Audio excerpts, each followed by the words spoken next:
ஒரு அமைதியான கடலோரத்துல ஒரு அம்மா ஆமை தன்னோட முட்டையெல்லாம் மண்ணுல விட்டு அமைதியா போயிட்டு இருந்துச்சு. விடியல் வந்ததும் எல்லா முட்டையும் பொரிஞ்சிடுச்சு.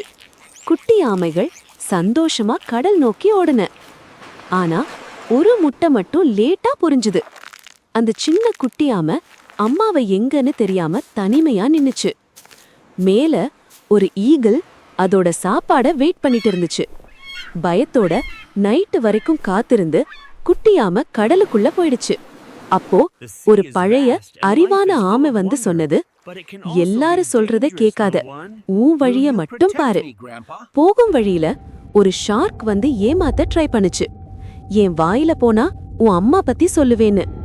ஆனா குட்டியாம ஃபோக்கஸா போகவே செஞ்சுது. வழியில நிறைய ட்ராப்ஸ், பயம், கஷ்டம். ஆனா நம்பிக்கை மட்டும் விடாம கடைசியா ஓல்ட் ஷிப்ரெக் பக்கத்துல க்ளோ ஆகுற ராக்ஸ் கிட்ட அம்மா ஆமை 2 பேரும் சேர்ந்து அமைதியா கடலுக்குள்ள போகும்போது ஒரு பாடம் சொல்லுது இந்த கதை.